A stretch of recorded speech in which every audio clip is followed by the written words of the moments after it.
안녕하세요, 센입니다. 오늘은 모르지만 알고 있는, 알고 있지만 모르는 것 같은 파이널 컷의 기본인 설정에 대해 한번 이야기해 보려고 합니다. 수많은 파이널 컷 이용자들이 컷 편집, 화면 전환, 효과 이런 것들에 대부분 집중을 하고 있죠. 그런데 그 전에 해야 될 것들이 이 프로그램을 나에게 딱 맞게 세팅하는 겁니다. 그래서 오늘은 제가 사용하고 있는, 제가 추천드리는 파이널 컷의 설정에 대해서 이야기해 보려 합니다. 일단 파이널 컷의 설정 창을 불러오는 방법은 두 가지가 있는데, 이곳을 눌러 세팅 창을 여는 것과 단축키 커맨드 콤마로 여는 방법이 있습니다. 제너럴 탭에서의 첫 번째 설정은 시간 표시입니다.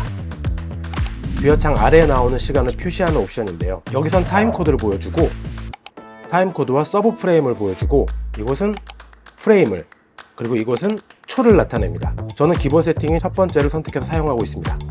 그리고 그 아래 다이얼로그 워닝 기능은 경고를 재설정하는 버튼입니다. 프로그램에서 가끔 예를 들어 너 정말 이거 할 거야? 그런 메시지가 나오는 경우가 있는데, 보통 다시 보지 않음 이 부분을 눌러서 다음부터 같은 경우에는 경고를 하지 않게 설정하는데, 여기서 리셋을 하게 되면 다시 모든 경고 메시지들이 나오게 됩니다. 그리고 아래 오디오 유닛의 Validate on Next Launch는 외부 오디오 플러그인에 문제가 있는지 새로 파이널 컷을 실행할 때 스캔을 해주는 기능입니다. 혹시라도 문제가 있는 플러그인이 있다면 이 과정에서 확인할 수가 있겠죠. 그런데 이때는 일반적으로 프로그램을 시작할 때보다는 조금 더 시간이 걸리긴 합니다. 인스펙트 유닛은 픽셀과 퍼센테이지를 선택할 수 있는데, 이건 그냥 픽셀을 두고 쓰세요. 퍼센테이지는 좀 뭔가 복잡합니다. 이렇게 크롭을 50%로 설정을 해도 딱 절반으로 잘리지가 않아요. 우리가 다루기에는 좀 까다로우니 그냥 픽셀로 사용하는 걸로. 컬러 커렉션에서는 기본 색상 툴을 어떤 걸로 설정할지를 선택하는 기능입니다. 이곳에서 본인이 자주 쓰는 컬러 설정을 선택하면 언제든 인스펙트 창에서 컬러 탭을 누르면 즐겨 사용하는 설정을 확인할 수 있습니다.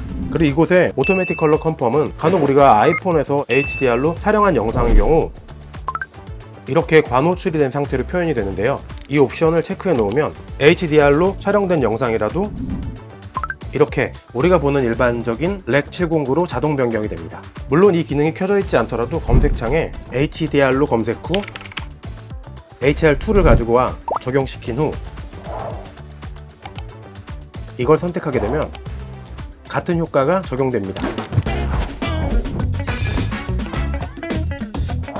에디팅 탭에서는 Show Detailed Trimming Feedback 이라는 메뉴가 있는데요. 편집 지점을 보다 정확하게 눈으로 보며 조절할 수 있는 기능입니다. 예를 들어 이 설정을 해제하고 클립을 조절하게 되면 보이는 대로 선택된 클립만 보이게 되는데, 다시 이 기능을 체크하고 클립을 조정하게 되면 이렇게 앞 클립과 뒷 클립을 함께 보며 편집할 수 있어 좀 더 세밀한 작업이 가능합니다.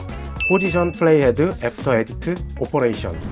전 사실 이 기능이 오늘 내용 중 가장 핵심이 되지 않을까 생각을 하는데요. 이 설정에 체크가 되어 있으면, 예를 들어 타이틀을 불러왔을 때 이렇게 플레이헤드가 타이틀 마지막으로 이동이 됩니다. 자꾸 플레이헤드가 뒤로 가니까 이거 편집할 때 생각보다 많이 피곤하거든요. 그런데 이 기능을 해제하게 되면 이렇게 플레이헤드의 가장 앞쪽으로 타이틀이 위치하기 때문에 편집하고 있던 화면에서 이동 없이 좀 더 수월하게 편집이 가능합니다. 이거 진짜 무조건 끄세요. 퓨어 레퍼런스 웨이브폼은 전 이 기능을 켜놓는 걸 추천드리는데요. 왜냐면 보통 볼륨을 줄이면 이렇게 클립의 웨이브폼이 안 보이게 되는데, 이 기능을 체크해놓고 볼륨을 줄이게 되면 소리는 나오지 않지만 파형은 보이기 때문에 좀 더 편집하기 편해집니다. 혹은 실수로 볼륨이 줄여졌다고 해도 이곳에 소리가 있다는 걸 확인할 수 있어요. 이곳에 듀레이션 탭에는 4가지의 메뉴가 있어요. 오디오 페이드, 크로스 페이드, 스틸 이미지, 트랜지션. 오디오 페이드는 오디오를 페이드했을 때 기본적으로 0.5초로 설정이 되어 있는데요.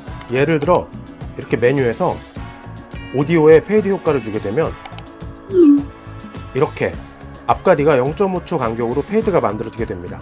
페이드 시간을 길게 하고 싶다면 이곳에서 원하는 시간을 눌러 길이를 변경할 수도 있습니다. 크로스페이드, 스틸 이미지, 트랜지션 모두 기본 설정은 이렇게 되어 있고 언제든 본인의 비디오에 맞게 변경하시면 됩니다. 좀 전에는 메뉴를 통해서 효과를 적용했지만 단축키를 커스텀해서 단축키로 설정도 가능합니다. 그 방법은 다음에 가지고 올게요. 오늘의 진짜 주인공입니다. 일단 기본적으로 렌더링을 알아야 해요. 렌더링은 쉽게 말하자면은 밥을 먹고 움직이면 몸이 좀 둔하잖아요. 느리고. 그런데 소화를 다 시키고 나서 움직이면 가볍고 빠르게 움직일 수 있잖아요. 그런 거예요. 좀 전에 편집한 부분을 소화시키는, 그게 렌더링입니다.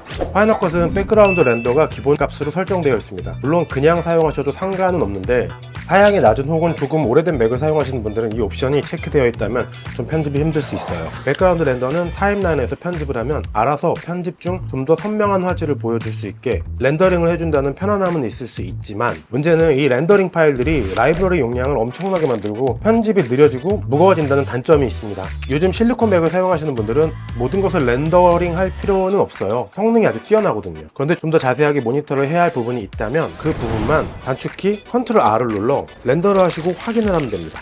실리콘 맥을 사용하신다면 꺼두시는 걸 추천드립니다. 그리고 플레이백, 여긴 그냥 다 꺼두세요. 프리롤 듀레이션, 여러분 혹시 아실지 모르겠는데 파이널 컷에는 쉬프트 물음표 단축키가 있어요. 이 기능은 플레이헤드 위치에서 앞으로 몇 초 전부터 플레이가 되는 기능인데, 예를 들어 이런 부분을 모니터하려 할 때 딱 그 지점에서 시작되는 것보다는 앞에 클립과 어떻게 자연스럽게 연결될지 확인할 때 사용합니다. 이런 식으로요. 프리롤 듀레이션은 플레이헤드에서 몇 초 앞부터 재생을 할 거냐, 포스트롤 듀레이션은 몇 초 뒤에 정지할 거냐를 설정합니다. 이것도 편한 시간으로 설정해서 사용해보세요. 전 2초가 딱 적당하더라고요. 여기서 오늘의 꿀팁을 알려드리자면, 좀 전에 알려드린 것을 활용하면 한 번만 플레이가 되고 끝나잖아요. 그런데 좀 연결된 부분 혹은 자세히 모니터하고 싶은 부분들이 있잖아요. 반복적으로 여러 번 보고 싶은, 그럴 때는 커맨드 L을 누르시면 반복 설정이 되었다는 반복 기호가 보이며 그 부분이 무한 반복이 됩니다. 이건 편집을 좀 해보신 분들은 얼마나 편안한 기능인지 아실 수 있을 거예요. 그리고 두 번째 팁, 물음표의 활용입니다. 앞서 설명해드린 것처럼 커맨드 L을 눌러 반복을 활성화해 주시고 클립을 선택, 물음표를 누르시면 클립이 무한 반복됩니다. 레인지 셀렉션으로 구간을 선택하고 물음표를 누르시게 되면 선택된 구간이 무한 반복됩니다. 이게 진짜 편집할 때 개꿀입니다. 이 기능들은 모두 사용하셨으면 좋겠어요. 이거 진짜 편해요. 플레이어 백그라운드, 간혹 편집을 할 때 프로그램 자체가 어두운 톤이기 때문에 지금 영상이 화면을 꽉 찼는지 아니면 좀 비어있는 건지 확인할 때 전 사용합니다. 가령 86%로 내려도 이렇게 확인이 불가하잖아요. 이럴 때 플레이어 백그라운드를 화이트로 바꾸시게 되면 이렇게 꽉 차지 않은 부분이 확인 가능합니다. 체크보더로 하셔도 이렇게 확인 가능합니다. 그리고 AV 아웃풋, 이건 신경 쓰지 마세요.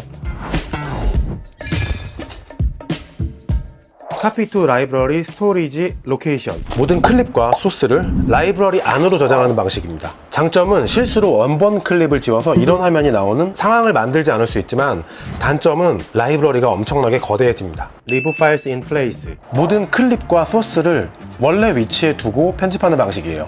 장점은 라이브러리가 가볍고, 단점은 하나라도 만약에 지우거나 이동을 하게 된다면 이렇게 무서운 타임라인을 만날 수 있을 거예요. 물론 처음에 클립을 임포트할 때도 선택 가능합니다.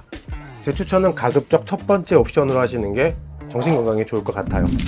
키워드, 이것도 사실 별거 없어요. 아주 전문적으로 하시는 분들이 아니시라면 크게 신경 쓰지 않으셔도 됩니다. 밸런스 컬러 같은 경우는 영상들을 임포트할 때 색상 밸런스를 맞춰주는 그런 기능인데 뭐 그닥 그냥 두세요.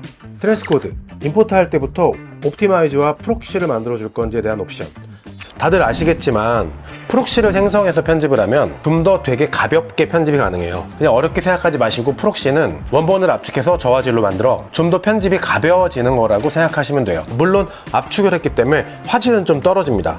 프록시 편집을 했더라도 출력 시 이곳에서 설정만 바꿔주면 깨끗하게 원래 화면으로 출력이 됩니다. 이것 또한 임포트 시 설정 가능합니다. 맥의 사양이 낮거나 조금 오래되셨다면 프록시를 생성해서 편집하는 것도 좋은 선택이 될 것 같아요. 혹시라도 영상에서 이런 효과 만드는 게 궁금하신 분들은 여기서 확인 가능합니다. 행복한 편집하세요.